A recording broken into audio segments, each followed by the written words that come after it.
Pemirsa Muslim masa kini, di sebuah sudut Masjid Nabawi terdapat sebuah tempat yang ditinggikan lantainya. Tempat tersebut berada di belakang makam Rasulullah SAW, juga berdekatan dengan pintu Jibril. Itulah As-Sufah, tempat belajar mengajar di zaman Rasulullah.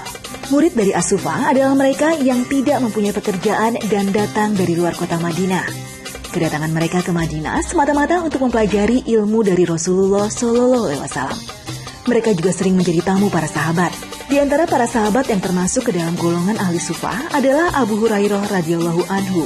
Sahabat Nabi yang satu ini memang tersohor sebagai sahabat yang banyak meriwayatkan hadis. Tercatat lebih dari 5.000 hadis yang diriwayatkan lewat jalurnya. Semangat Abu Hurairah dalam ilmu hadis memang telah diketahui oleh Rasulullah. Hal ini tercatat dalam sebuah hadis Bukhari. Abu Hurairah pernah bertanya kepada Rasulullah, "Siapa yang paling senang dapat syafaatmu nanti, wahai Rasulullah?" Rasulullah mengatakan, "Sudah kuduga bahwa engkau akan menanyakan hal ini, wahai Abu Hurairah, saat aku melihat semangat atas hadis." Hadis riwayat Bukhari. Sahabat yang mulia ini diberikan umur yang panjang oleh Allah Ta'ala. Diriwayatkan bahwa beliau wafat di umur 78 tahun. Jarak dari wafatnya Rasulullah dengan wafatnya Abu Hurairah sekitar 47 tahun. Oleh karena itu, beliau sangat sering mengajarkan umat dan banyak meriwayatkan hadis. Diriwayatkan dari Nafi rahimahullah bahwa saat Abu Hurairah wafat, Nafi rahimahullah dan Ibnu Umar radhiyallahu anhu ikut mengiring jenazahnya. Dan Ibnu Umar radhiyallahu anhu tak lepas mendoakan Abu Hurairah, lalu ia berkata, "Orang ini adalah orang yang paling hafal hadis Rasulullah SAW." Belajar agama secara keseluruhan memang menjadi kewajiban setiap umat Islam. Tidak peduli miskin ataupun kaya, semua harus mengenyam pendidikan yang sama. Apalagi zaman sekarang, sudah banyak sekali tempat menuntut ilmu agama, seperti sekolah Islam hingga pesantren.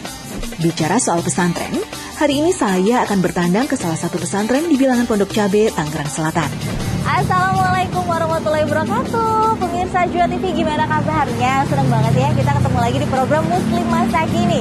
Hari ini saya lagi ada di Pondok Cabe nih. Saya mau ketemu sama Pak Ustadz Halim. Dia tinggal di dekat sini, tapi ini ngapain dari tadi ngikutin saya? Gak apa-apa.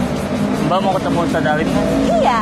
Iya, saya juga anak pesantren sini. Oh, Masya Allah. Kirain tuh ngikutin saya kenapa gitu. Ternyata anak pesantren sini. Jadi gini ya, di Ustadz Halim ini memang pemilik pesantren dari Tasawuf Underground. Di sini murid-muridnya itu unik dan kece-kece lah. Pokoknya ini salah satu muridnya.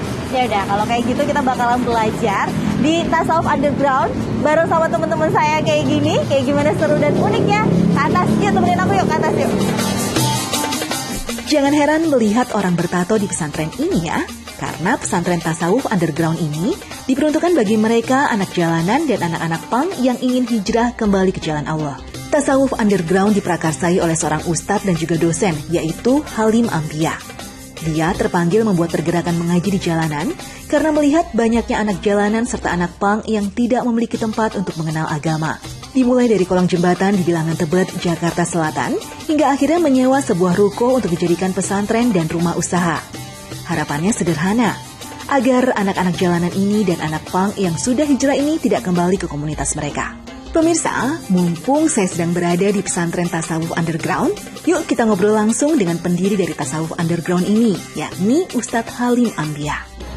Assalamualaikum Pak Ustadz Halim.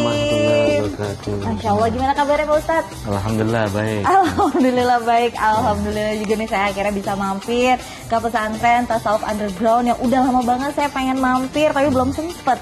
Akhirnya kesampaian juga.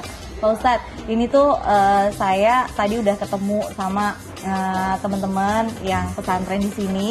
Yang saya tuh sekarang kayaknya nggak afdol kalau sebelum kita nanti saya ikutin kegiatan yang ada di sini, saya mau ngobrol-ngobrol dulu nih sama Pak Ustadz. Gimana sih Pak Ustadz ceritanya sampai akhirnya bikin pesantren Tasawuf Underground gitu? Anak-anak pang dirangkul buat mengenal Islam. Jadi awalnya saya memang masuk ke kantong-kantong tempat mereka ini ya berhimpun, dia ngamen dan melakukan pendekatan secara personal. Jadi kita nggak bisa pendekatannya formal. Jadi satu persatu saya datangi. Habis itu baru setelah mereka terhimpun kita bikin pengajian di beberapa titik di Jakarta. Pernah di perempatan Gaplet, di Gondang Dia, di Tanah Abang pernah. Kemudian terakhir di kolong jembatan Tebet, depan stasiun Tebet. Nah dari situ saya kepikiran kalau hanya ngajinya di Jumat dan Sabtu mereka merasa kurang. Dan akhirnya kita himpun mereka untuk menginap di kantor saya dulu di Ciputat. Lambat laun semakin banyak yang mau ikut ngaji dan bermalam, nyantri lah gitu.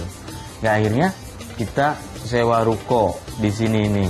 Sewa ruko 3 lantai, lantai paling atas lantai 3 buat asrama anak-anak, lantai 2 buat taklim, buat majelis taklimnya, ada perpustakaannya juga, kan keren ini, ya.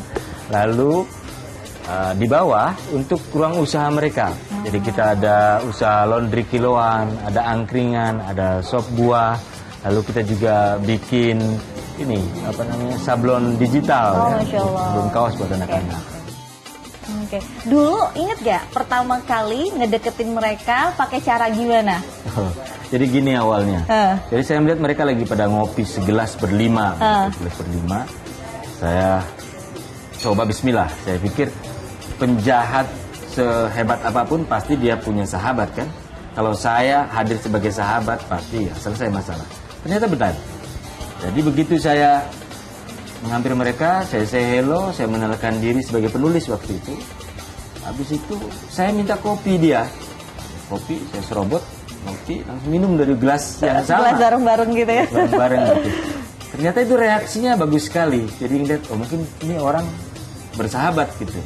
Padahal saya di pesantren ngopi berlima, ber-20 orang dengan ember yang besar itu kan hal biasa. Nah ini bahasa pergaulan ternyata. Dari situ anak yang mukanya paling seram justru langsung ngomong, Bapak ajarin saya ngaji, ajarin saya sholat. Masya Allah. Padahal saya tidak mengenalkan diri sebagai ustadz. Tapi begitu tahu saya dari pesantren, saya dosen, langsung dia pengennya ngaji, pengen belajar sholat.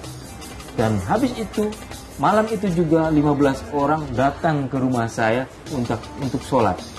Sholatnya sampai termehek-mehek. Padahal dia baru baca istighfar doang.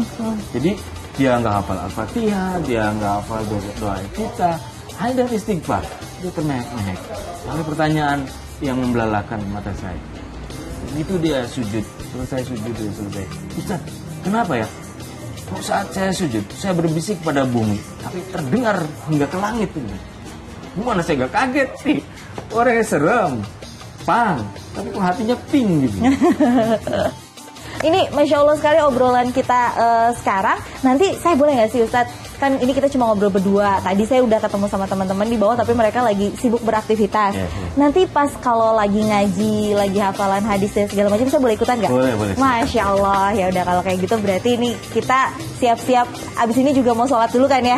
Ya udah kalau kayak gitu. Yuk Ustadz yuk. Jangan kemana-mana karena sesaat lagi saya akan ikut mengaji bersama teman-teman saya dari Tasawuf Underground. Tetap di Muslim Masa Kini.